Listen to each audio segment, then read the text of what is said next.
जन्माद्यस्य यतोऽन्वयादितरतश्चार्थेष्वभिज्ञस्वराट् तेने ब्रह्मरुदायादिकवये मुह्यन्ति यं सूरयः तेजो वारिमृतां यथा विनिमयो यत्र स्त्रिसर्गो मृषा धाम्ना स्वेन सदा निरस्तपूर्णं सत्यं परं धीमहि सच्चिदानन्दरूपाय विश्वोत्पत्त्यादिहेतवे तापत्रय विनाशाय श्रीकृष्णाय वयं नमः।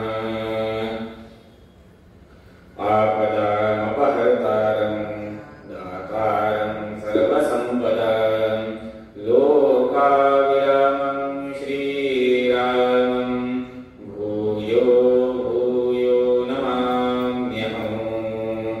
नारायणाय परिपूर्णगुणार्णवाय विश्वोदयस्थितिलयो नियतिप्रदाय ज्ञानप्रदाय उदासुरसौख्यदुःखसत्कारणाय वितताय नमो नमस्ते।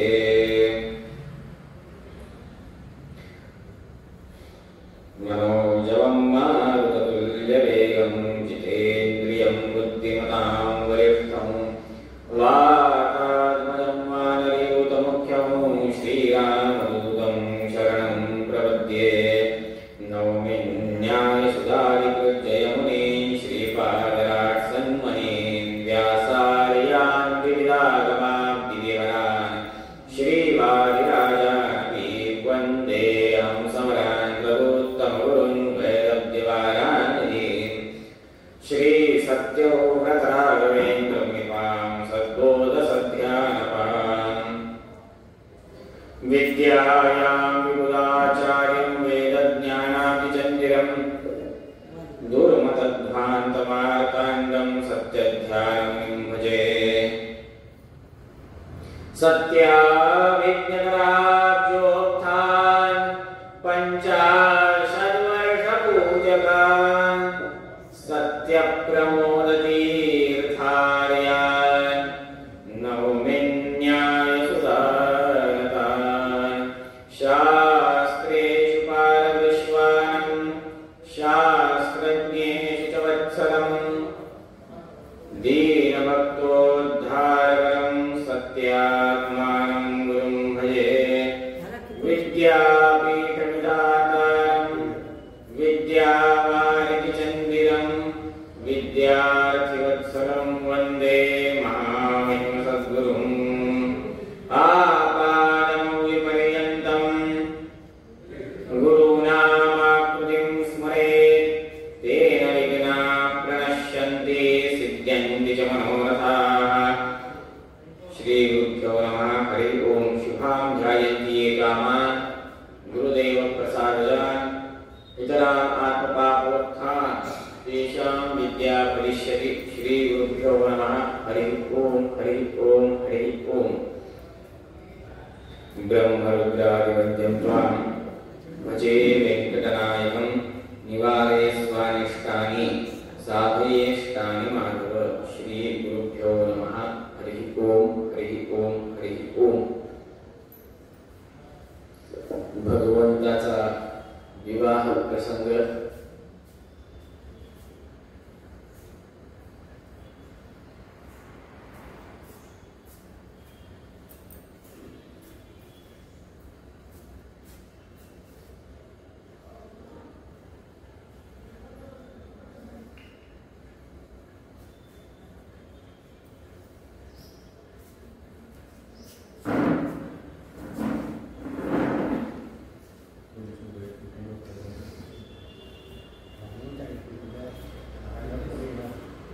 भगवंताचा विवाह प्रसंग अत्यंत मंगलकारक असं कर्म, खूप मोठा पुरुषार्थ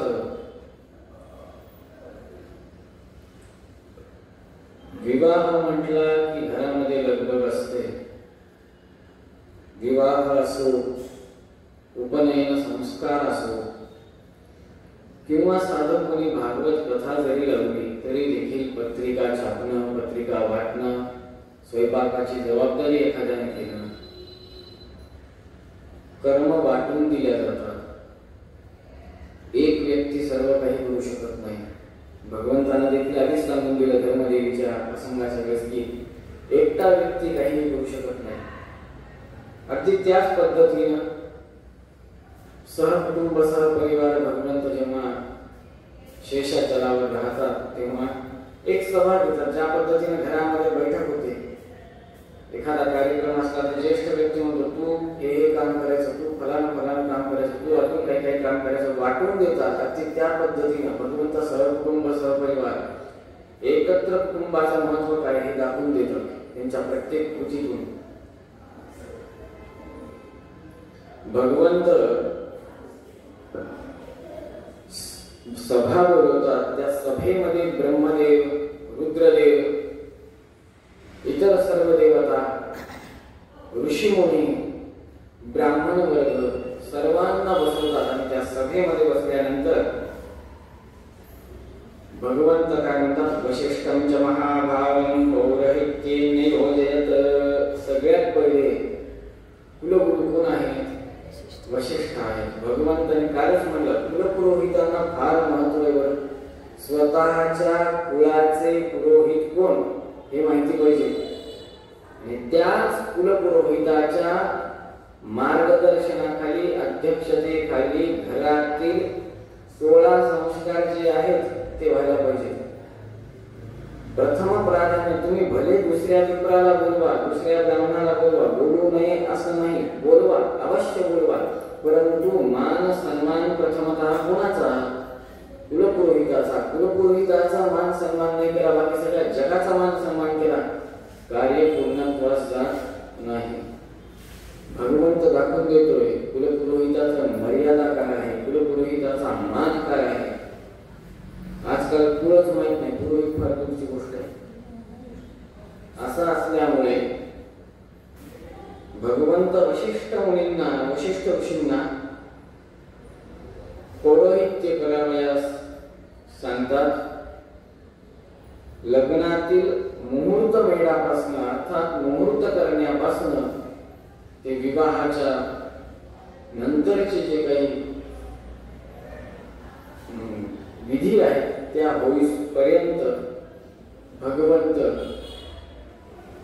वशिष्ठ ऋषींची नियुक्ती करतात पौरोहित्यासाठी.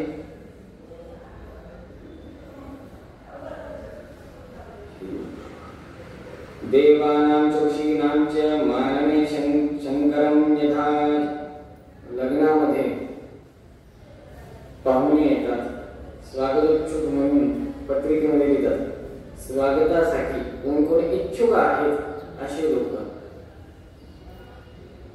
तर पिता पुत्र अर्थात कार्तिकेय आणि महारुद्र असलेले महादेव, नीलकंठ म्हणा, महादेव म्हणा, महारुद्र म्हणा, महाकाल म्हणा, त्यांची नियुक्ती स्वागत करण्यासाठी ज्या पद्धतीनं मंगल कार्यालयामध्ये जाताना बाहेरच दरवाजावर अतिथी दिसतात, नमस्कार नमस्कार नमस्कार, आज काय स्वागत, आनंद वाटला आपणाला, ते अगदी त्या पद्धतीनं महादेव आणि कार्तिकेय या दोन्ही देवतांची नियुक्ती भगवंत करतात.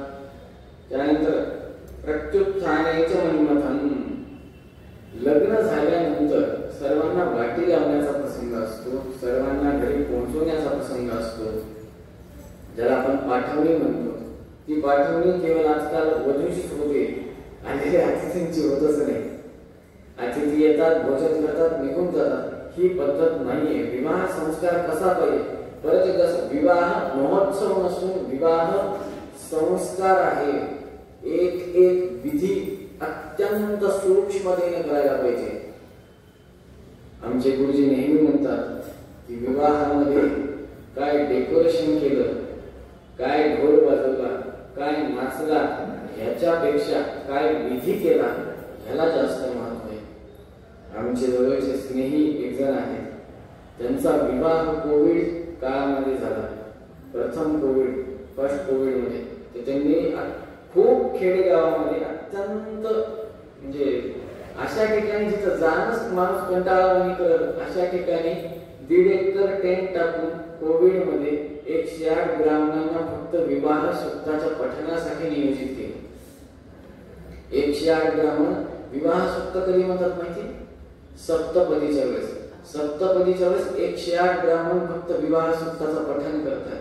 कोविडच्या काळात ते स्वतः अग्निहोत्री आणि प्रत्येक ब्राह्मणाला पळी, तामण, गोपीचंदन म्हणा, भस्म म्हणा, माळ म्हणा, तुळशीची माळ, रुद्राक्षाची माळ, धोतर, उपर्ण, ढाबळ, सौर असा समग्र अलंकार केला.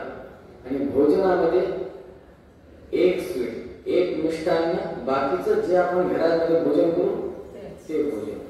नित्य भोजनात जे असतं तेच, एक फोड भाजी, एक पालेभाजी, एक चटणी, एक लोणचं, पोळी, भात, फोडणीचं वरण, साधं वरण, एक गोड पदार्थ.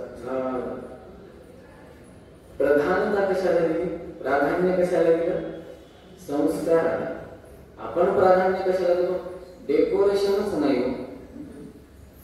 हे चांगलं वाटलं, ते चांगलं वाटलं, हे फलानं, ते दिलं, त्याला प्राधान्यता नाही द्यायची. प्राधान्यता संस्काराला द्यायची.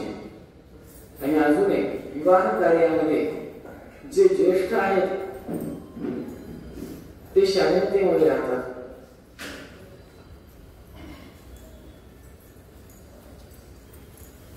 परंतु जे कनिष्ठ आहेत ते ज्येष्ठांमस्करी करतात.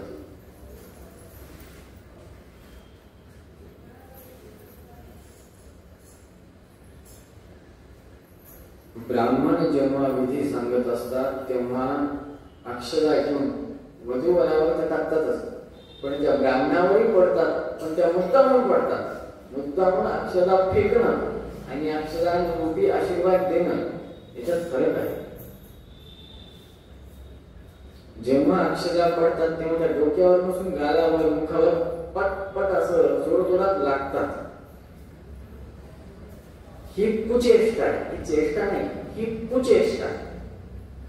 याच्याने काय होतं तर ब्राह्मणाच्या मनामध्ये येतं की विनाकारण विधीला होकार दिला यांच्या घरच्या, तर असं होऊ नये. याच्याने काय झालं? शाप. आशीर्वचन तर मनातून, अंतःकरणातून निघत नाही ब्राह्मणाच्या, तिसरंच होऊन बसतं. त्याच्यामुळे विधीला फार महत्व आहे आणि विधीलाच महत्व द्यायला पाहिजे.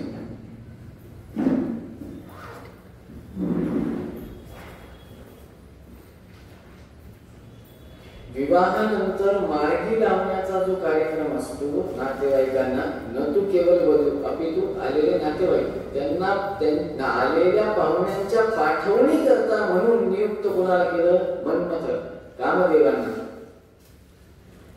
पुढे म्हणतात गृहानत्वं वीटिकाच पाकार्थं भव्यवाहनः. अग्निनारायणा, हे अग्निदेवा, तुम्ही सगळा स्वयंपाकाचा किचन डिपार्टमेंट तुम्ही सांभाळायचे. तुम्हीच का सांभाळायचे किचन डिपार्टमेंट? हे जाणून घेतलं पाहिजे शास्त्रामध्ये. अग्नीच स्वयंपाकासाठी का? याच्यासाठी व्यंकटेश महात्म्यामध्ये खूप सुंदर म्हणले, भगवंतानं अग्निदेवालाच किचन डिपार्टमेंट काय, वरुण देवाला देऊ शकत होते, हे सगळं द्या सोडून.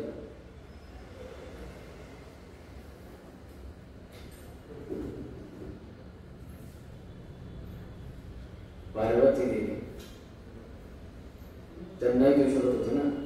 अन्नपूर्णे सदापूर्णे शंकर प्राणवल्लभे ज्ञान वैराग्य सिद्ध्यर्थम भिक्षां देहि च पार्वती. माता च पार्वती देवी, पिता देवो महेश्वरा, हे तरी स्तोत्र आहे, ते स्तोत्रामध्ये जात नाही. सांगण्याचं तात्पर्य रमा देवीला देऊ शकले असते, सरस्वती देवीला देऊ शकले असते, भारती देवीला देऊ शकले असते, उमा देवी आहे, शची देवी आहे, अनेक देवी आहेत ना.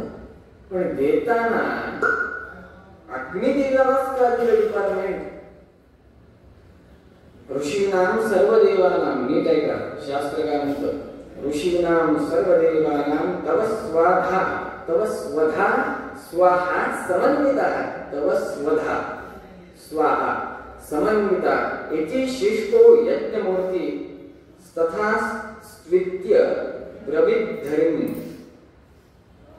ब्रवीत धरीन. त्याच्या आधी काय म्हणलंय? सगळ्यात महत्वाचं ऋषीनाम सर्व देवांना, सर्व ऋषींना देवांना तव स्वधा स्वाहा समन्वितः. अग्निदेवा, तुम्ही जे अन्न बनवतात किंवा तुमच्यावर जे अन्न शिजलं जातं त्याच्याने स्वाहा. स्वाहा कोणासाठी आहे? देवतांसाठी. स्वधा कोणासाठी आहे? पितरांसाठी. पितृ आणि देवता दोघांना. असं पण जर का वैश्वदेव करत असाल तर कळून जाईल. वैश्वदेवामध्ये बळी चक्र नावाची एक विधी आहे. वैश्वदेव झाल्यानंतर सुरुवातीला गायत्रीच्या आहुत्यानंतर देवतांच्या आहुत्या सगळ्या झाल्या, अष्टाक्षरीच्या आहुत्या झाल्या, सगळं झालं आता की बळीपीठ असतं ते शेष जोडलेला असतो.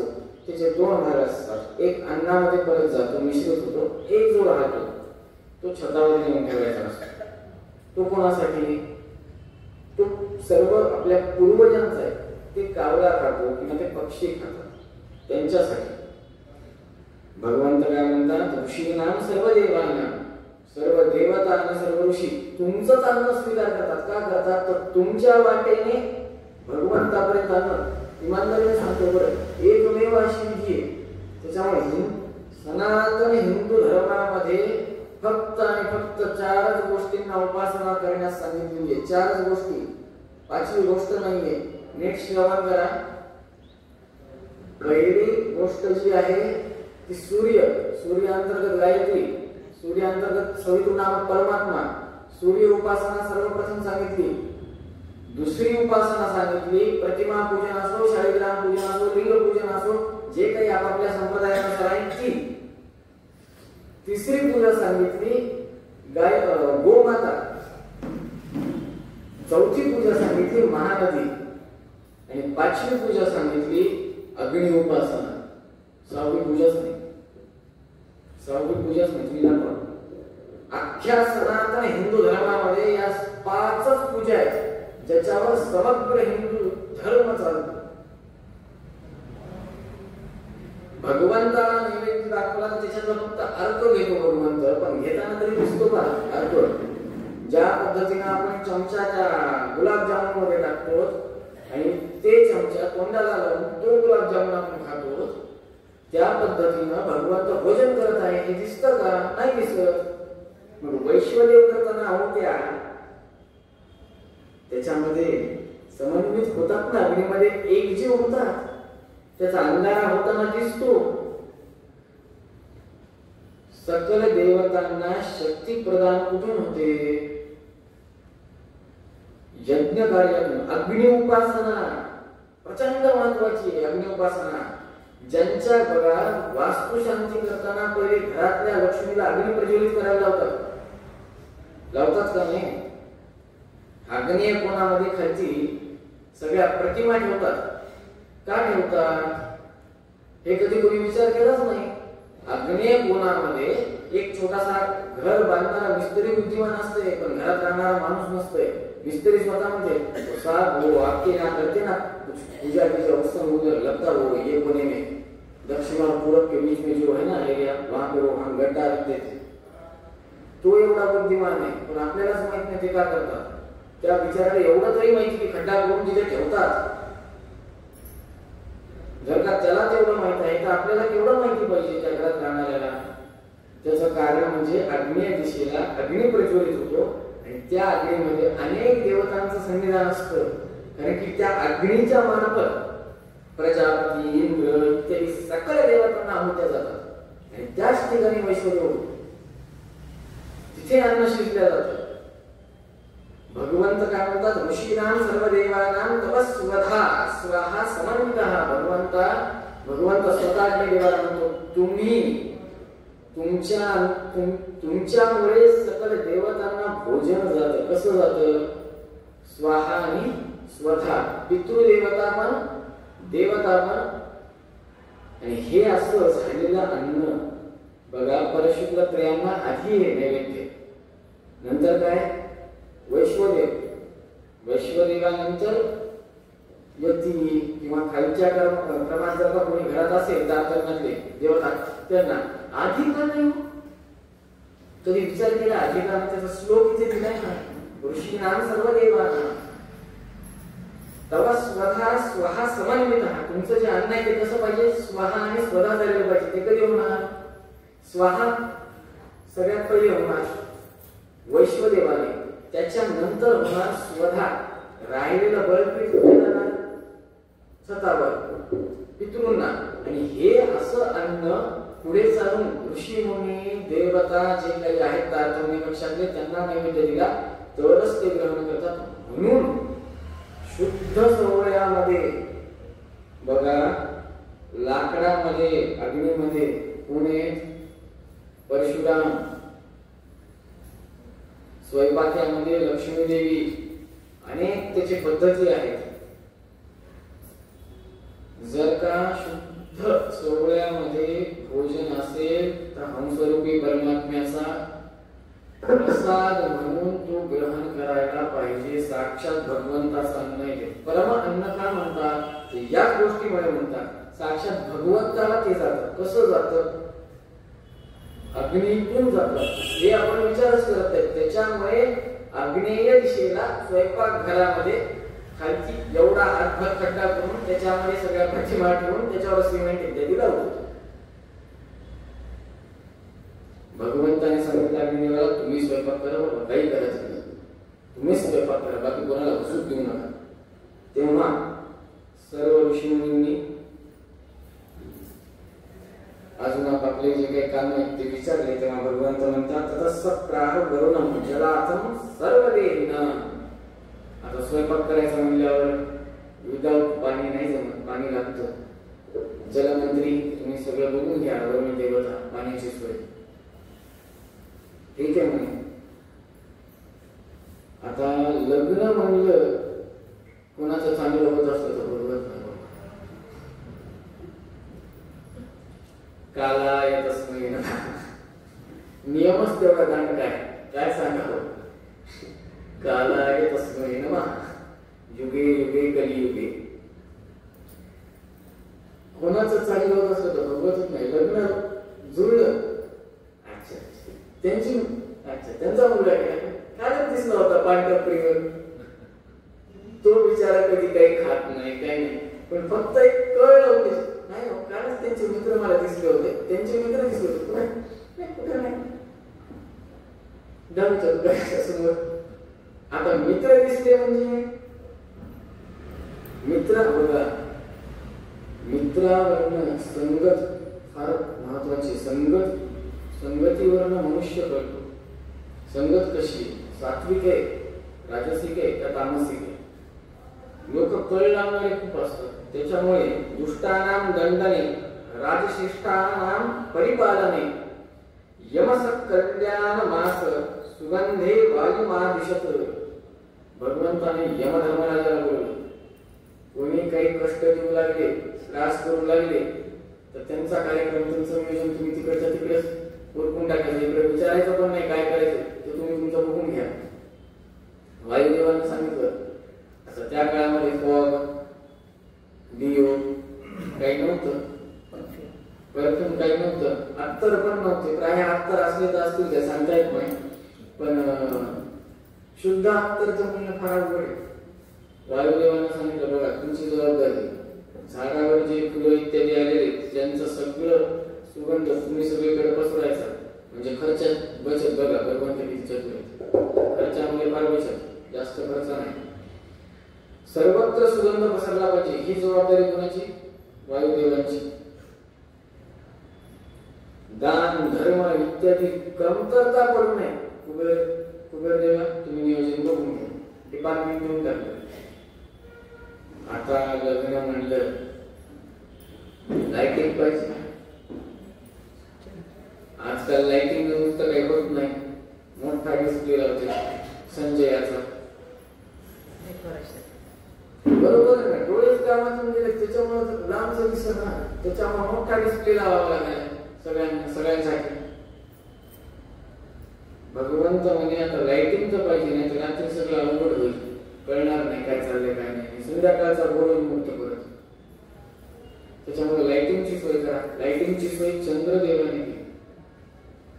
सगळ्या दिव्यांना प्रज्वलित करण्याचं कार्य चंद्रदेवाचं होतं. तारांगण सगळं पृथ्वीवर आणून बसवलं होतं चंद्रदेवानं. अख्खं तारांगण कशाला होतं? नुसतं आपण म्हणतो मी तुझ्यासाठी चंद्र तारे तोडून. सोपं आहे का ते? काय झाडावर आंबा तोडण्यासारखे का काय? चंद्र केवढा केवढा आंबा तोडण्यासारखे चंद्र असं या हातातून बघते. माझ्या हातात बसायला.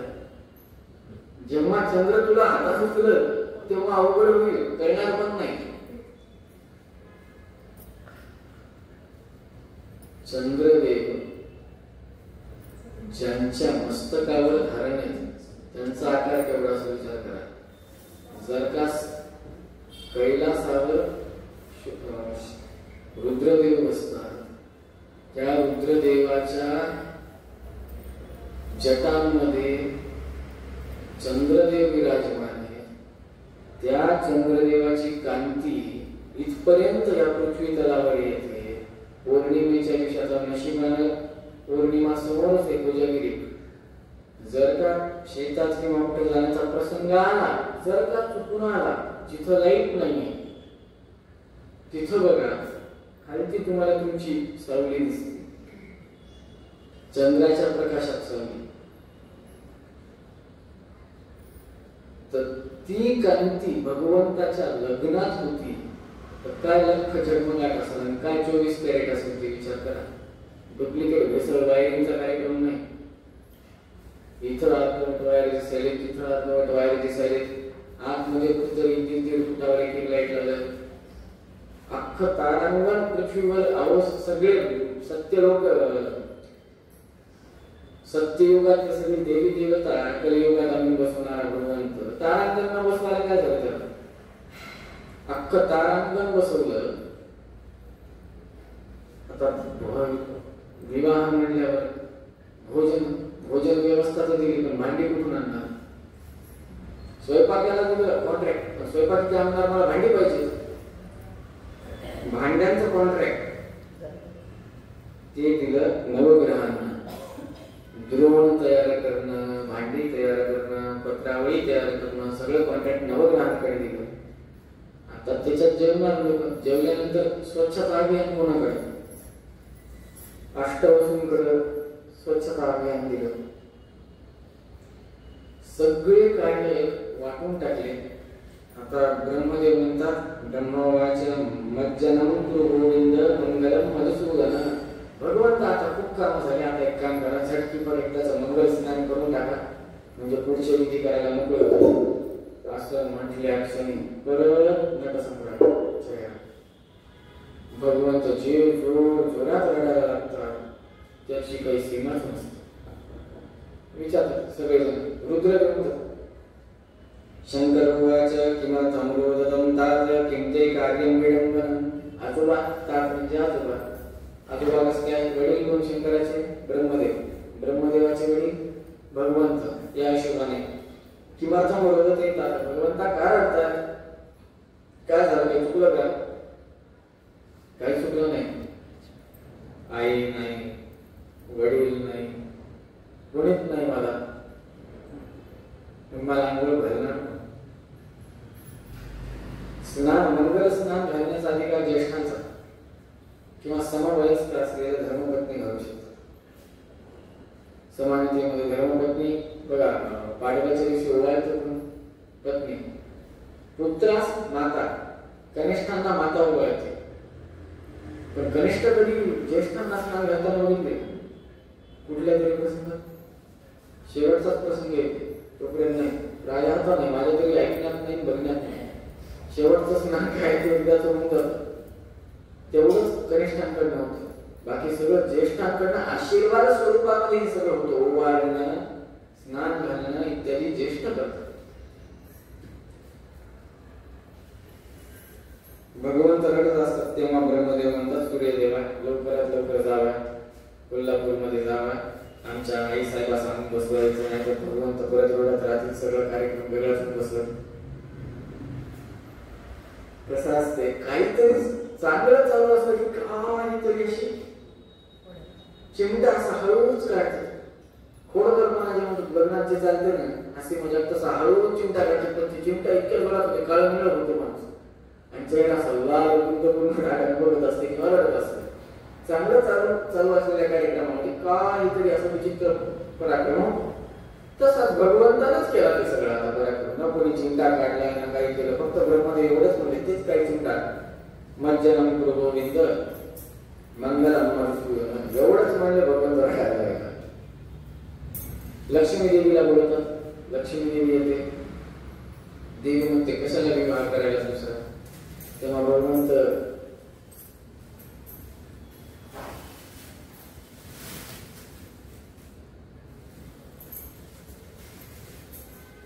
भगवंत राम अवतारातली कथा आठवण करून देतात.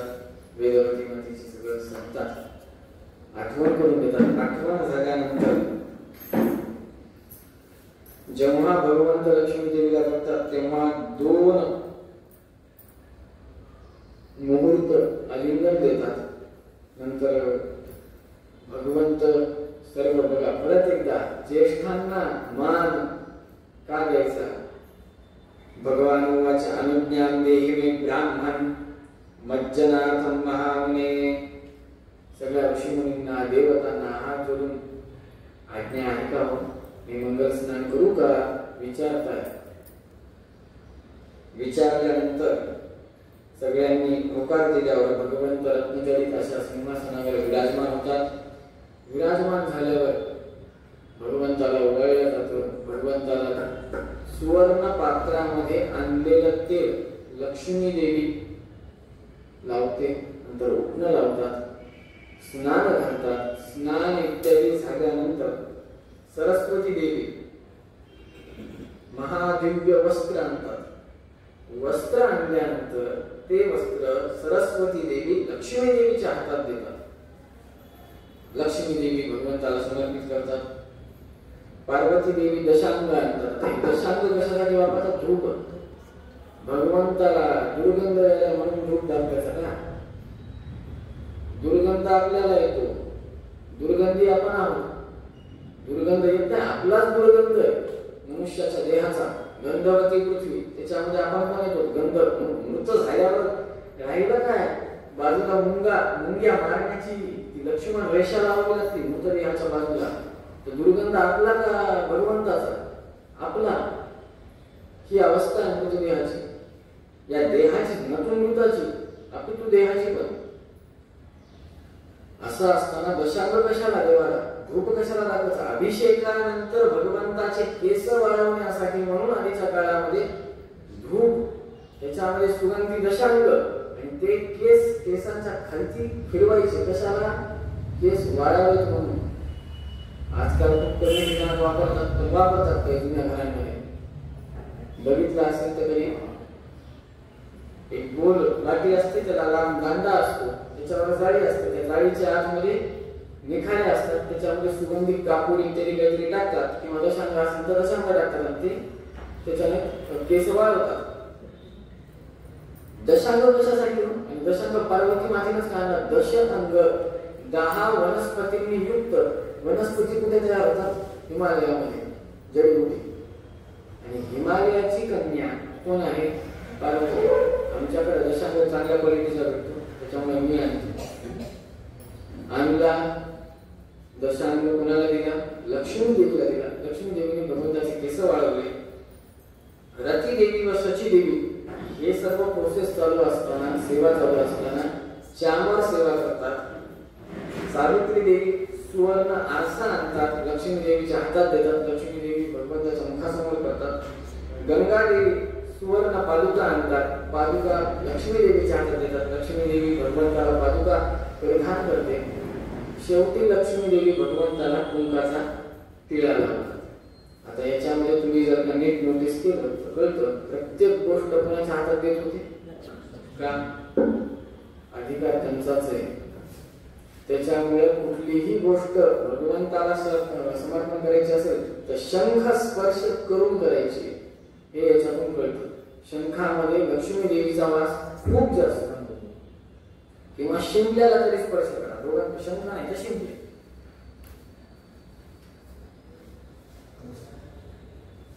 असे हे भगवंत अत्यंत शोभिवंत दिसत होते, अलंकारांनी युक्त.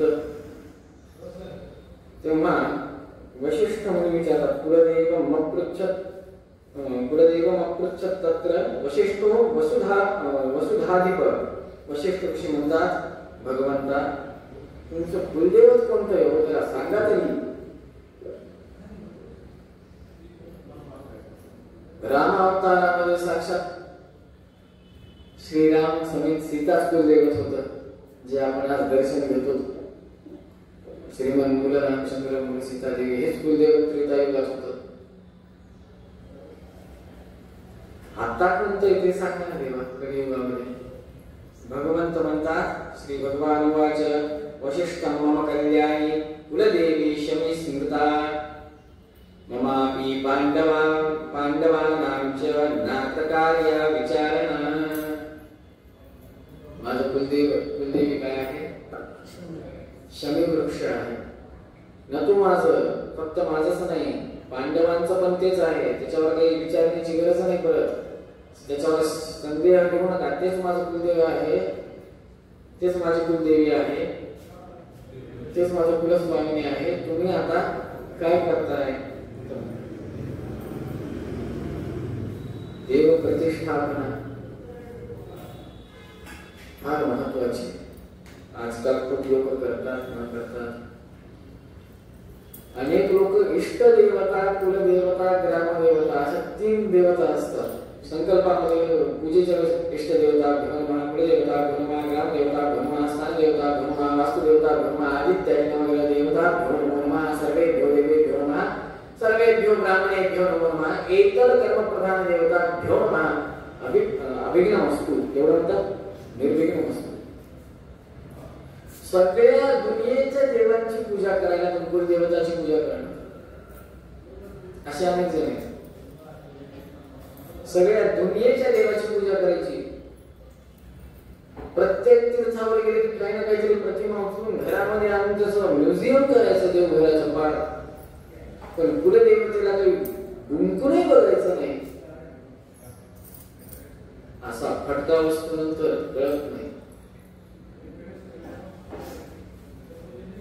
सगळ्यात पहिले कुलधर्म कुलाच्या, नंतर संप्रदाय, नंतर तुमची इतर देवता, इतर कार्य. जर का वैष्णव असेल तर त्यांना घरातलं जे कुलदेवता आहे, लक्ष्मी नरसिंह असो, व्यंकटेश असो, मल्हारी मार्तंड असो, रुद्रदेव असो, नाही अजून कुठलेही तुमचे कुलदेवता असो, सर्वप्रथम प्राधान्य, सर्वोत्तम तारतम्यातच बोलतोय, तारतम्यातच सांगतोय. भगवंताची पूजा इथे तारतम्य हे जे काय ते होत राहील, पूजेत तारतम्यच होणार. पण कुलधर्म कुलाचार घरातले सोडून दुसरे बाकी सगळे करत बसणं करू नये असं म्हणत नाहीये. प्रधानतेनं पहिले घरातले जे काही तुमचे 5 पौर्णिमा किंवा जे काही 5 कुलधर्म कुलाचाराचे कार्य आहे ते कार्य करावे, नंतर बाकीचे. कुलधर्म कुलाचार दिला वाऱ्यावर सोडून नको ते सगळं करत बसलो चालत नाही. असा शाप बसतो कुलदेवतेच्या युगा. अक्षरशः कित्येक पिढ्या पडतात, कित्येक पिढ्या पडतात. आजकाल पूजन संतान होत नाही, संतान आली तर गर्भ टिकत नाही. हे सगळं काम होतं कुलदेवतेचा शाप. वशिष्ठ मुनी म्हणतात, भगवंता जाऊन शमी वृक्ष त्याची फांदी आणा. तेव्हा कुमार तीर्थाजवळ भगवंत असतं, तिथे जातात. त्या ठिकाणी शमी वृक्ष, त्या शमी वृक्षाला प्रार्थना करतात. श्री भगवान वाच, शमी पापम शमय मे, शमी शत्रु विनाशिनी, अर्जुनस्य धनुर्धात्री, रामस्य प्रियदर्शिनी, मातर मे कुरु कल्याणं, अविघ्नेन सुरप्रिये, कलह सर्वदेवानां, राज्ञस्तय च नोभ्यवे इति संप्रार्थ्य देवेश कुलदेवीं सुराजितां. भगवंत शमी देवीची, शमी वृक्षाची प्रार्थना करतात. तिथून फांदी घेतात, देव प्रतिष्ठापना करतात वशिष्ठ ऋषींच्या हस्ते.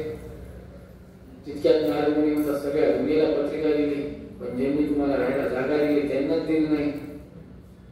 वराहदेव आठवले, क्लिक झाले, लगेच गेले वराहदेवाच्या चरणी पत्रिका ठेवली, अवश्य या.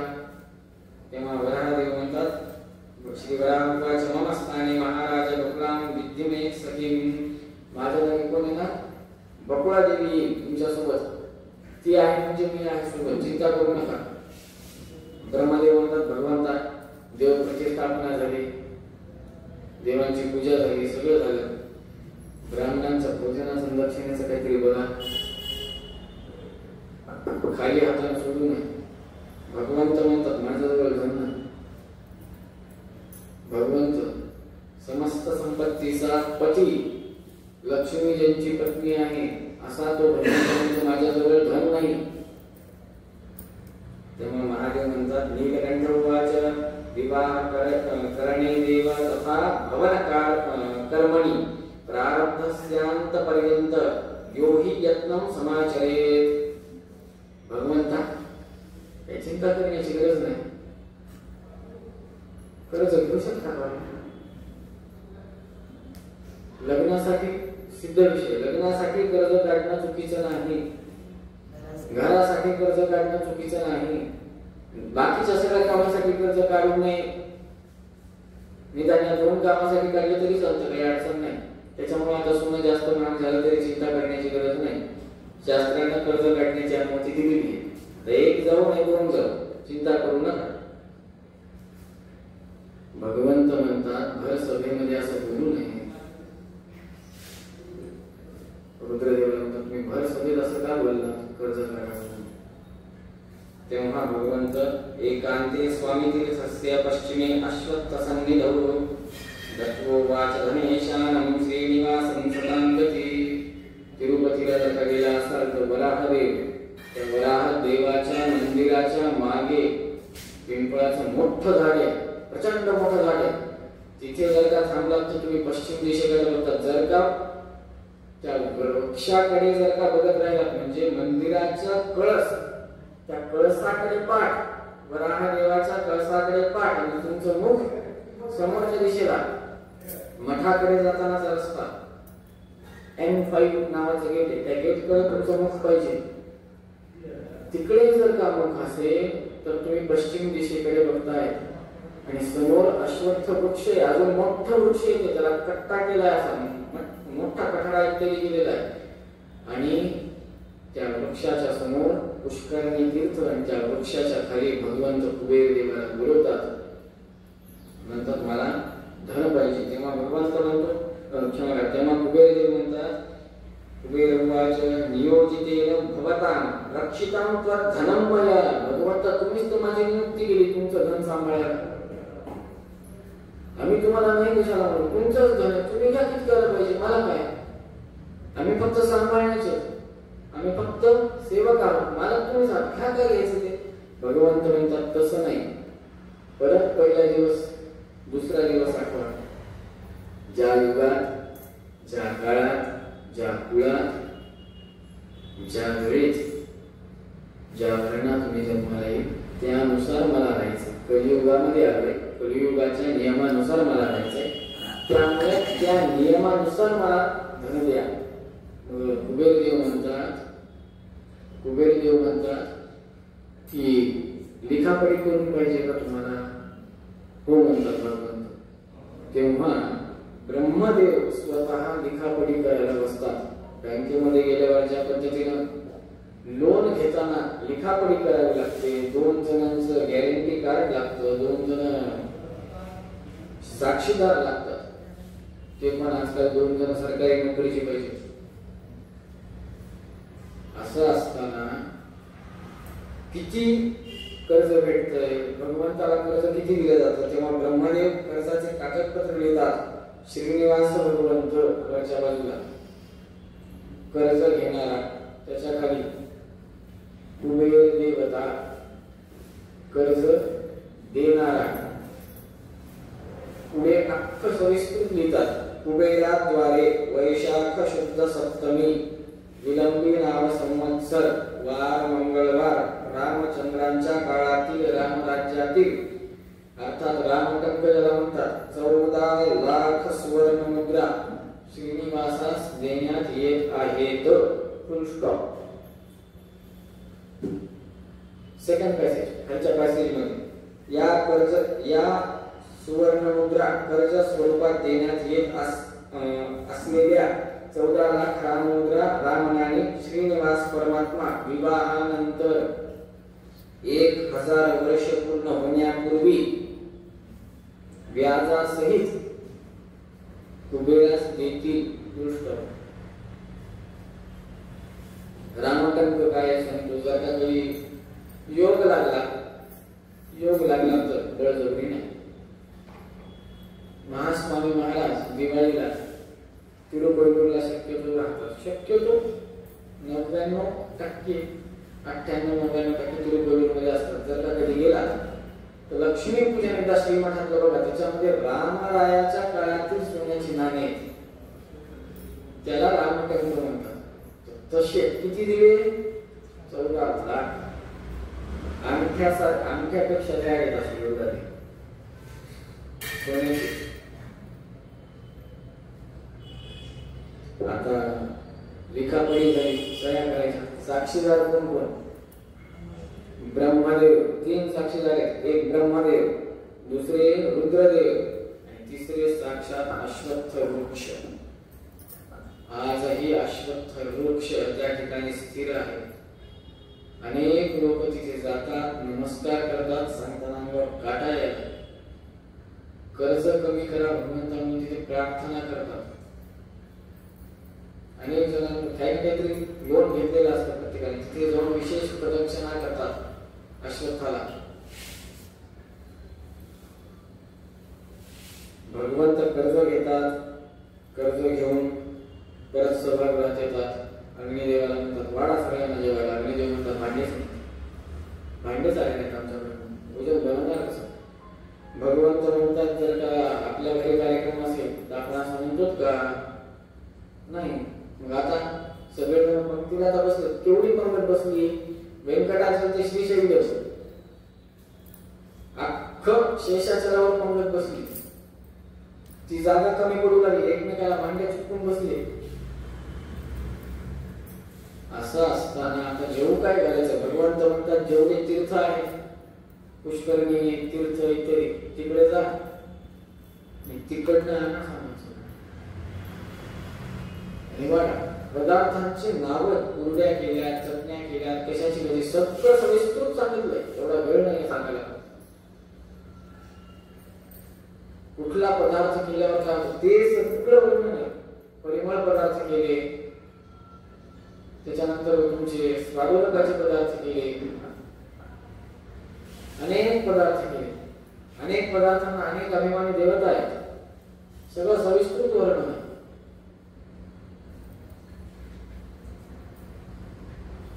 पंगत बसली, कृष्णार्पणमस्तु, जेवायला बसले. भगवंत स्वतः सगळीकडे फिरतात जाते. तेव्हा सगळे ब्राह्मण देवता इत्यादी सर्वजण म्हणतात तवान्नम अमृत प्रख्यम मुक्ती मार्गस्य साधन. भगवंता तुमचा नुसता प्रसाद जर का घेतला तर मुक्ती मार्ग आहे. रामदेवांचा नुसता एकदा प्रसाद पोटात पडला तर आपण तृप्त होतो. इथं साक्षात रामराय वाढायला किंवा साक्षात भगवंत स्वतः तुमच्या सन्निधानामध्ये राहून भोजन होतंय. 100% आम्हाला शिक्कामोर्तब भगवान काय होणार? मुक्ती. काही संदेहच नाही त्याच्यात.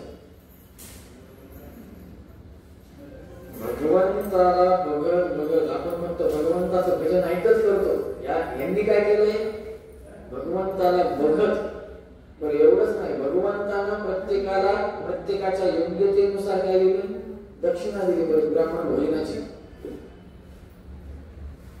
दक्षिणा दिली. ब्राह्मण भोजन झालं. त्या दिवशी सगळ्यांनी विश्रांती घेतली. बघा देवप्रतिष्ठा इत्यादी जे काही कार्य आहे शुभमंगलाच्या आधीचे सर्व संपले. वैशाख शुद्ध अष्टमी वार बुधवार दिवस उजाडला. भगवंत गरुडारूढ झाले. वाजत गाजत जेवढे काही वाद्य इत्यादी आले होते स्वर्गातून ते सर्व वाद्य सर्व देवता आपापल्या वाहनांवर आरूढ होऊन पृथ्वीवरचे जे काही ब्राह्मण देवता इत्यादी होते ते सर्वजण ऋषींनी वाजत गाजत नारायणपुरीकडे निघतात. निघाल्यावर मार्गामध्येच शुकाचार्य भेटतात. भगवंता साष्टांग प्रणिपात. इथंच जवळ माझी इथंच माझा जवळ आश्रम आहे. त्या आश्रमामध्ये या आपण आपला अग्रातिथ्य करण्याची इच्छा आहे. भगवंत म्हणतात बरोबर आहे, जरा काहीतरी नंतर येतो. नाही नाही भगवंत आत्ताच या, माझी खूप पोटातून मनातून इच्छा आहे, अवश्य या, आत्ताच या. थोडस 2 घास खावा भगवंता. आपण जर का पर्णकुटीमध्ये तर आमची पर्णकुटी आमची झोपडी गावात घ्या. भगवंत नाही म्हणतात. तेव्हा बकुळा माता म्हणते, बकुळा भगवानच्या श्रोतात वचनम कृष्ण त्वद्विवाहे रमापते यत्नम बहुविधम चक्रे राजानं सही बोधयन. भगवंता कृष्णा ऐकावं त्यांचं वचन. तुमच्या विवाहासाठी सगळ्यात जास्त खस्ता त्यांनीच खाल्ल्यात, त्यांच्याच चक्रा जास्त झाल्यात. राजाकडनं भगवंताकडे, भगवंताकडनं राजाकडे, राजाकडनं भगवंताकडे, तळ्यात मळ्यात सगळ्यात जास्त कोणाचं झालंय? शुकाचार्यांची हालत तशी झाली. तुमचं पत्र घ्यायचं त्यांना नेऊन द्यायचं, त्यांचं पत्र घ्यायचं तुम्हाला नेऊन द्यायचं. त्यांचा काय? त्यांना फक्त पुण्य भेटत होतं, पण सगळ्यात जास्त त्यांनाच कष्ट झाले. त्यांचं थोडं ऐका भगवंता. भगवंता तुमच्या लग्नासाठी शुकाचार्यांनी फार परिश्रम घेतले, त्यामुळे त्यांची इच्छा पूर्ण करा असं म्हणल्यावर शुकाचार्यजी भगवंत हो म्हणतो. तेव्हा शुकाचार्यजी त्यांना भगवंताला स्वतःच्या आश्रमात बोलवतात. पाद्य आरोग्य आचमन इत्यादी सकल उपचार करतात. भगवंताची पाद्य पूजा करतात. ते जल शिवसानंद करून सर्वत्र प्रोक्षण करतात. भगवंताला कंदमुळं खायला देतात. भगवंत पर्णकुटीच्या आत बसले. पर्णकुटीच्या आत कोण कोणी? लक्ष्मी देवी, भगवंत, वशिष्ठ ऋषी, बकुळा देवी, ब्रह्मदेव, हे 5 जण. 6वे वाढणार कोण? शुकाचार्य. बाहेर सगळं बरं, सर्व यात्री बाहेरच्यांना कळायला आतमध्ये चालू आहे. राग आला, आम्हाला सोडून दिलं, आम्ही यात्रे बोलू, आमचा काही मानपान आहे का नाही? लग्नामध्ये फार असते. एखाद्या नातेवाईकाला एखादा साडू जर का असेल आणि साडू जर का चुकून सुटले लाडू देण्यासाठी, साडूच्या ताटात जर का लाडू नाही पडला तर साडू लाडू काढते तर रागाचे. मानपान फार असतं लग्नामध्ये. आणि इथं तेच झालं नेमकं. मानपानाच्या विषयामध्ये थोडासा गफलत झाली. 5 जणांना आतमध्ये मानपान झालं, बाकीच्यांना झालंच नाही. लगेच ब्राह्मणांनी कमंडल उचलली, हातामध्ये पाणी घेऊन शुकाचार्यांच्या आश्रमाच्या दिशेने निघाले. भगवंताला कळालं आता हे शापवाणी करते सगळे ब्राह्मण. शापवाणी ब्राह्मणाची कधीच घेऊ नये. भगवंत देखील घेत नाही, इतकी भयानक असते. ब्राह्मणाचा शाप विप्रशापाला उपाय दुसरा काहीच नाही, काहीच उपाय नाही. तीळ मात्र नाही. अहो गौतम ऋषींनी गो हत्येचं पातक काही नसताना गौतम ऋषींच्या माथी मारलं तर गौतम ऋषींनी शाप दिला. सगळं ऐश्वर्य निघून जाईल, सर्वत्र तरी बसले. तो वेद मंत्रांपासून बघा, वेद अपौरुषेय असलेल्या वेदापासून, शास्त्रापासून मनुष्यापर्यंत सकल देवता सगळे आले होते. सगळीकडं कली जाऊन बसला. तेव्हा भगवंताला वेदव्यास रूपाने येऊन सगळं शुद्धीकरण करून जावं लागलं ग्रंथांचं, वेदाचं, शास्त्राचं. एका ब्राह्मणाचा शाप किती घातक ठरतो, एका ऋषीचा शाप किती घातक ठरतो, फार अवघड पडले. गो हत्येचे पातक गौतम ऋषीच्या श्री हो, त्यांनी तपमान दिले तुझला आणि तुझ अंतरी हो, प्रसन्न होऊन त्या कृष्णाला दिदली गोदावरी हो. गोदावरी आली तेव्हा शुद्धीकरण झाले. बुद्धगंगा ज्याला आपण म्हणतो. अक्षरशः एक मराठीमध्ये म्हणतात की निदान जमलं तर आदर करावा. सन्मान करावा. जर का जमत नसेल तर अपमान तरी करू नये. निदान सन्मान नाही जमला तर चालते, पण निदान अपमान तरी करू नये. शापवाणी कमांडर हातात घेतला. भगवंत ज्या ठिकाणी शुकाचार्य हत्या दिशेला निघाले रागाच्या भरामध्ये, शाप देणार भगवंताला सगळं कळालं काय चाललेलं आहे. भगवंताला ढेकर दिलं. ढेकर दिला की इकडे सगळ्यांचे पोट भरले. शापातलं पाणी परत खाली पडलं जमिनीवर. शुकाचार्यजी वा वा वा, काय तुमचं सौभाग्य हो, भगवंताला जेवण घातलं तुम्ही. तुमच्यावर पुण्यवान कोणी नाही. जे शाप देण्यासाठी येत होते ते काय म्हणले, भगवंताला जेवण घातलं तुम्ही साक्षात, तुमच्यासारखं पुण्यवान कोणी नाही. भगवंताची लीला बघा. स्वतःच्या भक्ताच्या रक्षणासाठी आणि ब्राह्मणांचं शुभा शांत करण्यासाठी भगवंत काहीही करू शकतो. म्हणून म्हणतात ब्राह्मणाला जर का प्रेमानं आदरानं एक घास जरी दिला तरी त्याची क्षुधा शांत होते. अहंकाराने दिला तर किती द्या, क्षुधा शांत होत नाही. त्याच्यामुळे ब्राह्मणाच्या भिक्षेची कधीही चेष्टा करायची नाही. कारण की सुरुवातच ब्राह्मणाची भिक्षेपासून होती. भवत भिक्षांदेहि कुठे उपनयन संस्कारामध्ये सुरुवात तिथून होते. त्याच्यामुळे भिक्षेची कधी चेष्टा करायची नाही. जर का भिक्षेची चेष्टा केली तर भिक्षा याचक म्हणून बाहेर राहत मनुष्य. सत्य प्रमोद तीर्थ महास्वामींचा या प्रसंगी मला एक महिमा आठवतो. एका गावामध्ये एका सावकाराच्या घरी सत्य प्रमोद तीर्थ महास्वामी त्यांच्या सुरुवातीच्या काळामध्ये गेले. तेव्हा पाद्यपूजेसाठी घरी बोलवलं. सावकाराने समोर त्या काळामध्ये 50,000 रुपये रोकड त्या काळामध्ये सुरुवातीच्या काळातली 50,000 रुपये रोकड ठेवली.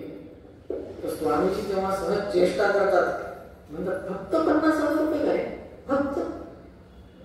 तेव्हा त्या सावकाराला राग येतो आणि रागाच्या भरात स्वामीजींच्या समोर सगळी रोकड टार फाडतात आणि अशी उधळतात. सावकार पैसे स्वामीजींच्या समोर काढले आणि स्पष्ट शब्दात म्हणतात हा योगी नसून भोगी. तेव्हा स्वामीजी म्हणतात तुझ्या एका माणसावर श्रीमंत चालत नाहीये. श्रीमंत मुलं सीतापती, श्रीमंत मुलं रामचंद्रदेव समर्थ आहेत श्रीमंत चालवायला.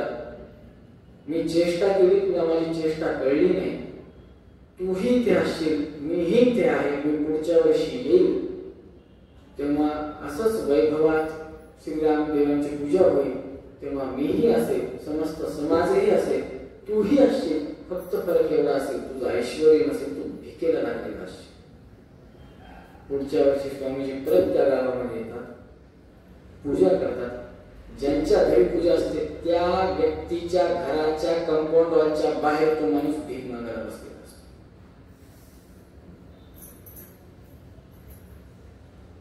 संस्कार 5व्या वर्षी जेव्हा ब्राह्मण पदरपासून भवती भिक्षांदेहि म्हणून म्हणतात ना, फार ताकद असते. ती एक भिक्षा अन्नाची वृद्धी करते आणि ती एक भिक्षा याचकही बनवते. चेष्टा नाही करायची कधी भिक्षेची.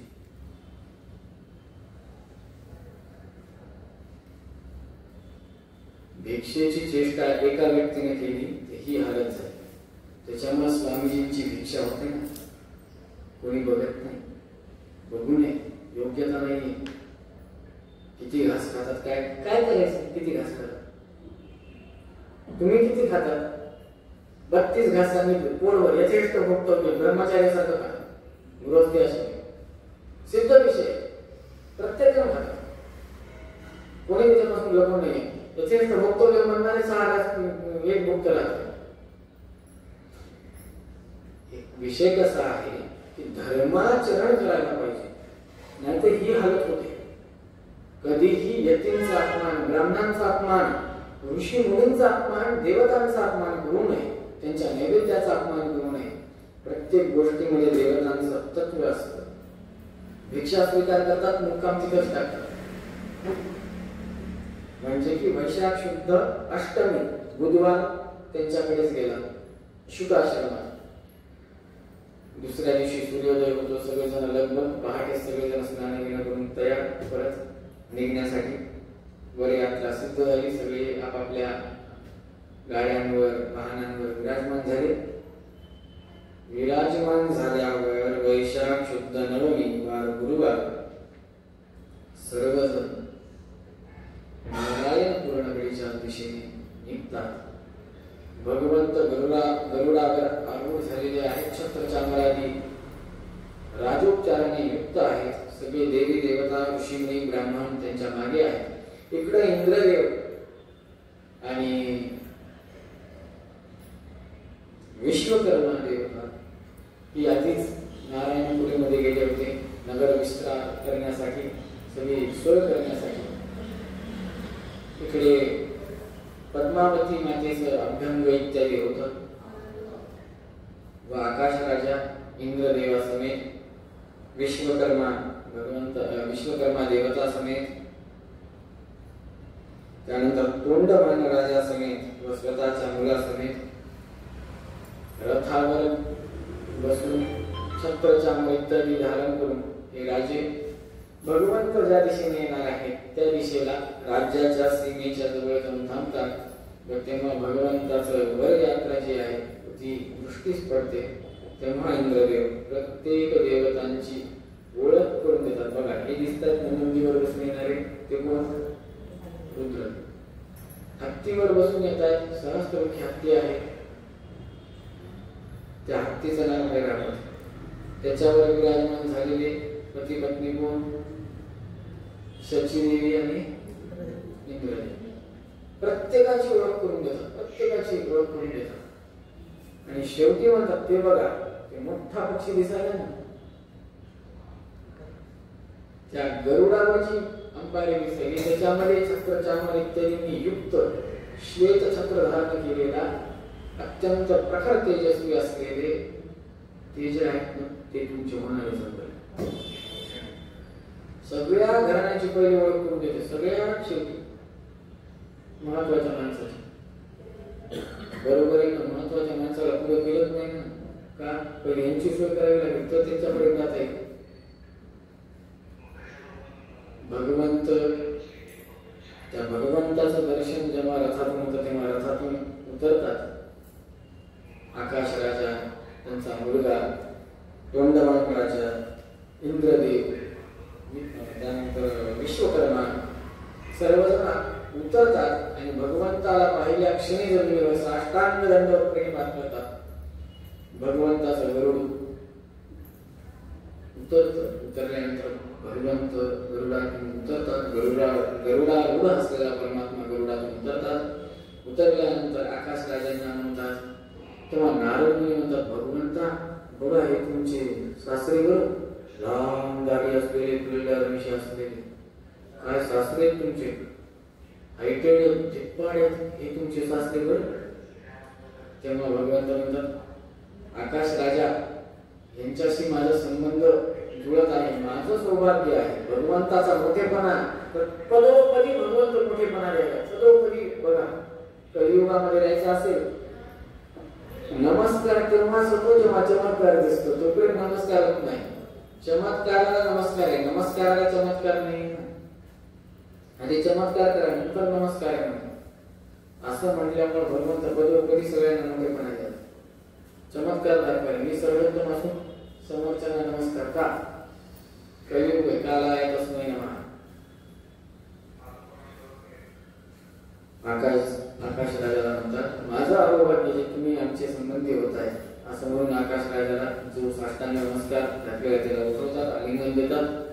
त्याच्यानंतर इंद्रदेवाने विश्वकर्मा देवताद्वारे निर्माण केलेल्या नगरी, विस्तृत केलेल्या नगरीमध्ये सर्व आदरातिथ्य, सर्व आलेल्या पाहुण्यांचं स्वागत व त्यांना त्यांच्या निवासाची व्यवस्था करतात. रात्रीच्या भोजनाची सोय काय आहे? एवढं थकून भागून येतात ना माणसं. त्या काळात काही मर्सिडीज, BMW किंवा कार नव्हती. हे आले बाबा बसून विमानानं, हेलिकॉप्टरनं, बिचारे थकून भागून सगळे जण आले होते. असं आलं आधी पोटोबा नवमीच्या दिवशी, मग दसमीच्या दिवशी विठोबा. रात्रीची सोय काहीतरी करावी लागल. भगवंताने स्वतःच्या प्रकोष्ठामध्ये इंद्रदेवाला सांगून तोंडमान राजाला बोलवून घेतलं. राजा, रात्रीची सोय काय, कुठले कुठले पदार्थ करणार आहेत, काय मेन्यू कार्ड काय, स्पष्टपणे विचारलं. तेव्हा भगवंत म्हणतात, अग्निदेवाच्या आधिपत्याखाली तुम्ही ते नियोजन करून घ्या. आम्ही या गोष्टीसाठी आम्ही लग्नाची सगळी कामं वाटून दिलेली आहेत. आमचे माणसं साधे नाहीत, आमचा पक्ष वर आहे. आमचा पक्ष वर असल्यामुळे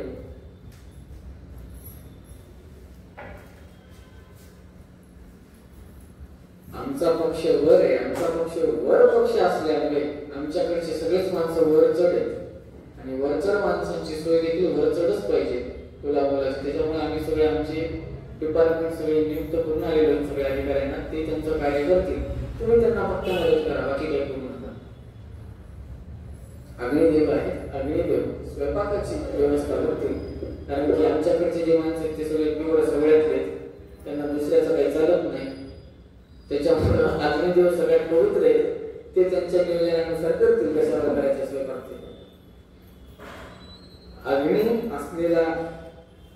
अग्नीवर शिजलेलं भोजन आमच्या लोकांना चालतं. स्पष्टपणे भगवंत या ठिकाणी सांगून देतो, माझे श्लोक या सिद्ध विषय. अग्नी हा पवित्र आहे. तो अग्नीपेक्षा पवित्र या जगात दुसरं काहीही नाही. कुठलाही देवता प्रत्यक्ष स्वरूपात 3च देवता दिसतात या पृथ्वी तलावर. देवता म्हणून जलदेवता पण आहे म्हणा, तसं म्हणा. पण प्रत्यक्ष स्वरूपात जर का बघायचं असेल तर चंद्र, सूर्य आणि तिसरी देवता म्हणजे अग्नी. वरुण देवता पण म्हणता येईल, नदी इत्यादी स्वरूपात दिसतात. परंतु असं ज्वलंत स्वरूप जर का बघायचं असेल तर अग्नी देवता साक्षात दिसतात. आणि अग्नीमध्ये आहुत्या टाकल्यावर सर्व देवता त्या स्वीकार देखील करतात. त्याचा अंगारा होताना, त्याची रक्षा होताना आपल्याला दिसतं, त्याचा भस्म होताना आपल्याला दिसतं. त्याच्यामुळं साक्षात ज्वलंत स्वरूपात, प्रज्वलित स्वरूपात कुठली देवता जर काही पृथ्वी तलावर असेल तर अग्नी अंतर्गत नाव आहे भगवंत. अशा त्या भगवंताची उपासना प्रत्येक ऋषीमुनी करतात. आणि भगवंत म्हणतात त्या अग्निदेवाच्या साह्याने रात्रीच्या भोजनाची सोय, पंचपक्वान्न मेजवानीची सोय तुम्ही करा, असं म्हणून अग्निदेवताला व त्या तोंडमान राजाला भगवंत आदेश देतात व ते रात्रीच्या पक्वान्नांची तयारी, पंचपक्वान्नांची तयारी करायला प्रारंभ करतात. आजच्या कथेतून आपल्याला कळतं की काय झालं, काय करायला पाहिजे आणि कसं राहायला पाहिजे. सगळ्यात महत्वाचा विषय अग्निरूपी परमात्मा. शुद्धता अन्नात का पाहिजे? खूप जण म्हणतात अनहायजेनिक फूड कुठलं आहे? चुलीवरचं, शेगडीवरचं फूड, चुलीवरचं फूड. जुन्या काळामध्ये भाकरी थापल्यानंतर डायरेक्ट चुलीवर टाकायचे आणि तीच माणसं बदलणार ना. अबो 90 मी नाही, अबो 90 जन्मलेलं लेकरू नाही.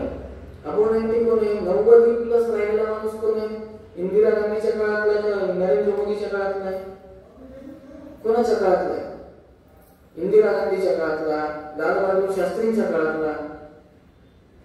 काय अहो, आहार चांगला असेल तर बुद्धी चांगली, बुद्धी चांगली, आहार चांगला, मन चांगलं.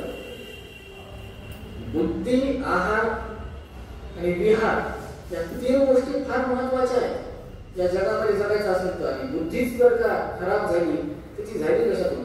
कुठलाच दोष लागत नाही. नीट ऐका, वेद प्रमाण आहे, वेद प्रमाण द्यायलो. त्रिसुपर्ण का म्हणतात? अन्न दोष मिळून जाण्यासाठी ना. अन्न दोष कसा होतो माहिती?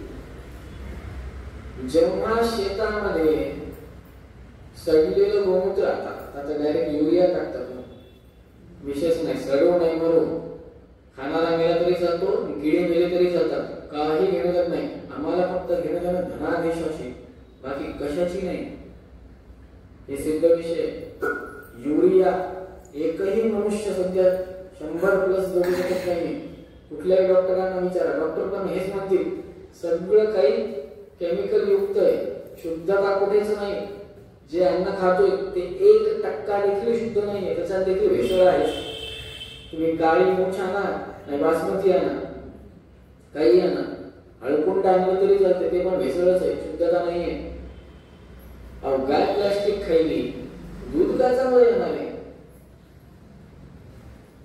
त्याच्यामुळे शुद्ध अन्न, सात्विक आहार, त्या सात्विक आहाराने मनावर परिणाम होतो. सात्विक ज्ञान, सात्विक संस्कार हृदयपटावर कोरले जातात.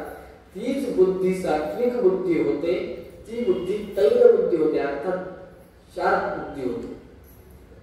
आपली बुद्धी नाही, आपण बुद्धू आहे. बुद्धी होईन आपली बुद्धीची वाढत नाही, आपण बुद्धू होतो. कसं होतो? चुकीचा आहार, चुकीचा विहार आणि चुकीच्या ठिकाणी आहार, चुकीच्या वेळेस बफे भोजन कुठे लिहिले शास्त्रात? उभं टाकून जेवायला, उभं टाकून पाणी पिणं निषिद्ध आहे. गुडघे दुखी होते, आयुर्वेद सांगतो गुडघे दुखतात, सगळं याच्यातलं वायू निघून जातो. बसून पाणी प्यायचंय. किती जण पितात बसून? वेळच नाही आम्हाला, आम्ही उभ्या उभ्या पाणी पित नाही, चालत चालत पित नाही, पळत पळत पित. तुम्हाला काय करायचं? ऐकून घेण्याची मानसिकता नाही.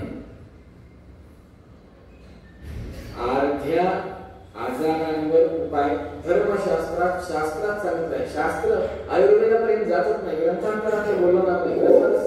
ग्रंथातच किती उपदेश केले. बसून जेवण करावं, काय भोजन करावं, काय करू नये. व्यंकटेश महात्म्यामध्ये काय जेवावं ते सगळं लिस्ट दिले ना. कुरड्या सांगितल्या, चकल्या सांगितल्या, चटण्या सांगितल्या, लोणचे सांगितले, सगळं सांगितलं.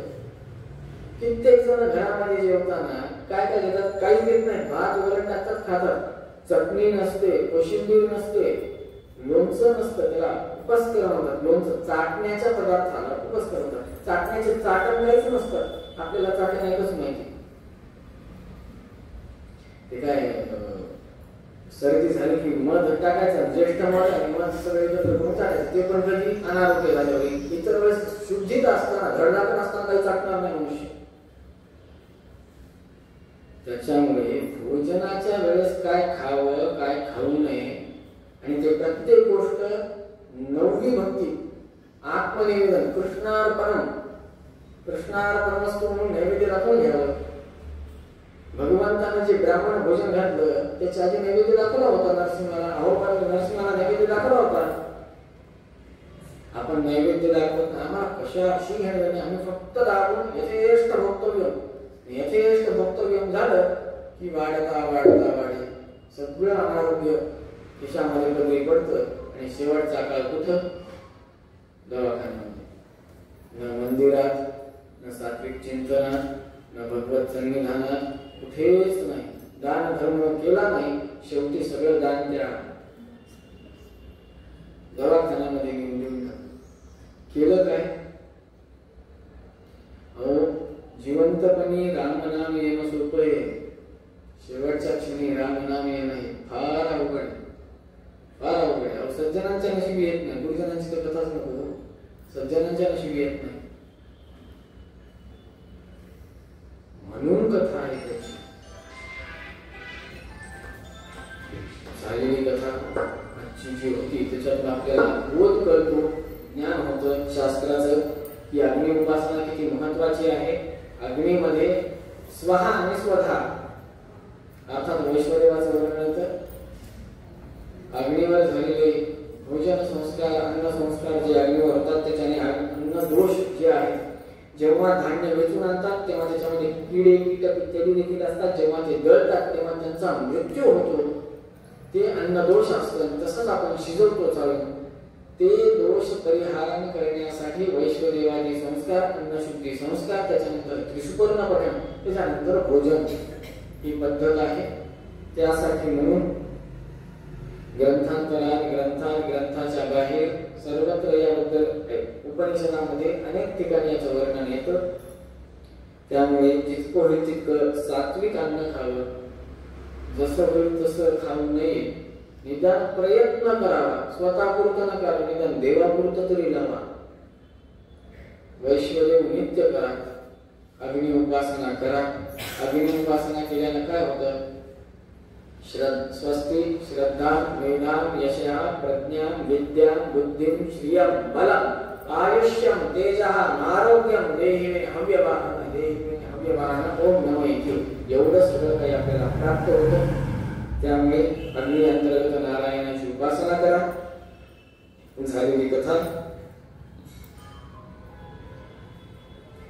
अस्मद्गुरु अंतर्गत भारतीय मुख्य प्राणांतर्गत अग्निनारायणाच्या चरणी समर्पित करतो. श्री व्यंकटेशाच्या चरणी समर्पित करतो. वाणीला पूर्ण विराम देतो. गोपाल कृष्ण भगवान की जय. नाहं कर्ता हरिकर्ता तत्पूजा कर्मचाखिलं तथापि मत्कृता पूजा तत्प्रसादेन निधात भक्ति तत्परं वीर्यं तत्प्रसाद पुनः कर्मन्यासो हरारेवं विष्णोस्तुतिकरसदायकं ज्ञानमहे पूजा हरेरेवं सदा हरिरधीनं च सर्वत्रैत्येवं न्यासो हरोस्मृतः यः सर्वगुणसम्पूर्णः सर्वदोषविवर्जितः प्रियतां प्रीतयेवानं विष्णोर्मे परमस्मृत अनेन भाव्यत् पुण्यम् आवाप्नोतु गुरुं श्रीकृष्णं परमस्तु.